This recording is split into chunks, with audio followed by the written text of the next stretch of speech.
My name is Anna Moltzoff and I work at Splash Projects, where we develop teams through community projects. This year, Splash Projects turns 20 years old, and we are marking our anniversary online by featuring a handful of interviews with our most visionary clients. Today's guest is Andrew De Groot, and he's been very special to Splash right from the start. And before we get to the Q&A, let me introduce him. So Andrew is Managing Director in HSBC's Global Banking and Markets Division. And I know him from his days at RBS. And it's there when he was the head of operations for the Asia Pacific region that Andrew did his very first Splash project. And in fact, that first Splash project was Splash Project's first Splash project too. It took place in Tokyo during the worst snowstorm in a decade. Andrew had gone out on a massive limb here for Splash, commissioning the project, because at the time, combining CSR with team development was very innovative, and a project of this kind hadn't ever been done in Japan before, and even the Nikkei covered it. After the success in Japan, Andrew went on to commission a bunch of other projects, including one in Shanghai and several in London later on. In one of the projects in London at Lady Allen Playground, the largest ever structure was built by Andrew's team there. It took 17 days and 500 volunteers. And I believe it was valued by Kids Charity at the end at £250,000. And then after that, Andrew was instrumental in helping Splash get its largest ever project off the ground. And this one involved over 3,600 volunteers, transforming 12 separate adventure playgrounds for Islington Council. And it took 26 weeks, I think. And the end result was valued by Islington Council at £2 million. So phenomenal work, an incredible amount of giving back to the community. And I think it's fair to say, Andrew, you are a massive supporter of CSR, corporate social responsibility and team building. And we are enormously grateful for all the help you've shown and support you've shown Splash over the years. And thank you for being our guest today. Not at all. To be honest, the gratitude is mine. Thank you for the opportunity of speaking with you today. I'm going to go straight into our questions. And the first one, the obvious one, is you've obviously been involved in a number of different projects over the years. Which one was your most memorable? Do you know, and I've really loved all of them. There's one locally here, Lady Allen, that I still walk past regularly, so that always inspires me. But it has to be the first one. The first one we had was in Japan. It was cold. It was snowing. It was for an orphanage. We had about 50 members of staff there, and we were building a playground, a pretty large playground. And this is an orphanage that hadn't been touched for a long time. It probably hadn't had funding for at least over 20 years. It was very tired and really needed some love.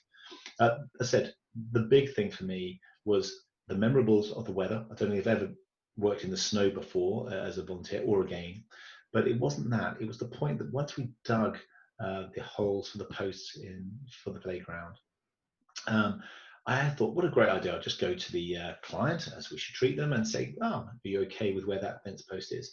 And I really didn't expect any response apart from, yes, and thank you very much for your team in digging in the snow, and look at their poor sort of broken hands. But that's not what I got. The guy turned back to me and said, no, I'm sorry, I need to consider that. I said, okay. So he went off his team. They went into a room, the whole Japanese sort of orphanage team. And then they came back 10 minutes later and they said, no, I'm sorry, we need the fence post 2 foot to the left. And I looked at him, I really just didn't know what to say. It was freezing out there. We'd already broken one shovel.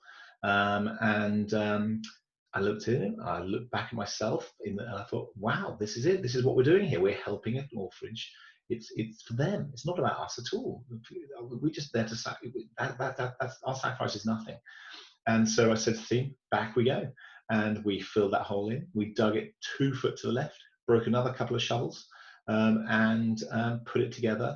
And it's been a lesson ever since in terms of making sure you're doing it for the children to make it work. It's a legacy. It's not something when you do a CSR, they don't get funding every day, every year.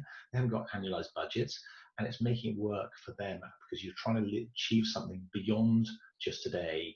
You're trying to achieve something for the legacy, and thank you, Splash, for that.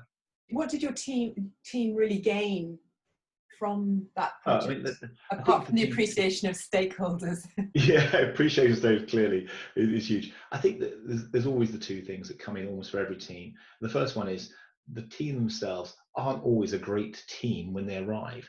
They sit in an office space, they know each other, but they don't really know each other.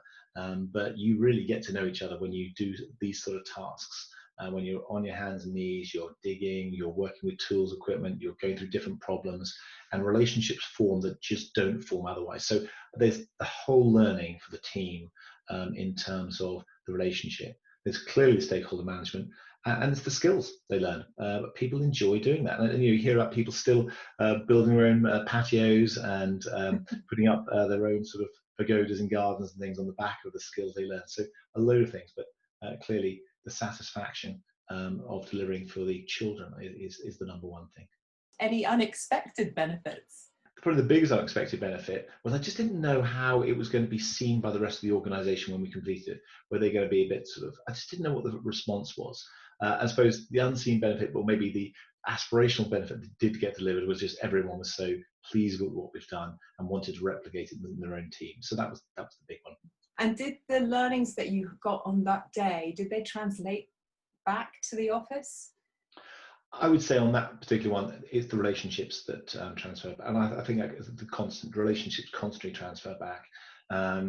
And you just, it's a little bit like COVID today. The more you're interacting with people on a real basis, in this case, seeing people at home, the more the relationship builds, and that is just great for the workplace. And I think what it also means is people are more confident as individuals, enable their skills to take on different things. Because at work you take on different things, and if you can do something as difficult as that, you can surely do things differently in the workplace as well. Now, you've partly answered this, but I'm going to ask it anyway. You're obviously very experienced exec in the financial services world. Could you share something that you yourself learnt from this project?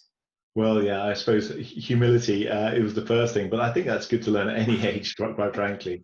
I just never get tired, personally, of the joy of serving others. And for me, this is just a great example how when you think you're giving, you actually always get more back. And I think that was true. It's true, been ever since. And in fact, somehow you want to give more to the charity, more to the thing there, but the lessons learned you get back, and the power for yourself as an individual keep growing. So the more you give, the more you get back. That's my big lesson. So Andrew, thinking back across all the projects that you've done, what was the most unexpected thing that happened? I think the most unexpected was I never expected the importance of electricity. You have, when you have so many people and you've got the power tools, it's such an important job is to manage your resources and your logistics. It's not just about getting the job done, but that holistic team thing of managing all the logistics is important. But I think really the other one that's most unexpected, but again most joyful, is that everyone can be involved. Even those that aren't physically minded, they can get involved. They can get involved with the relationship with the children, helping with the party afterwards, or whatever aspect there's a camera. There's always something for everyone. And I think that for me, it's just recognizing that anyone can participate. Andrew, thank you so much for your time. You are so inspirational, and it's been an absolute pleasure having you. Well, thank you, Splash. You've really driven the whole thing in such a brilliant way, and I really wish you a very happy 20th anniversary and happy 20 more to come.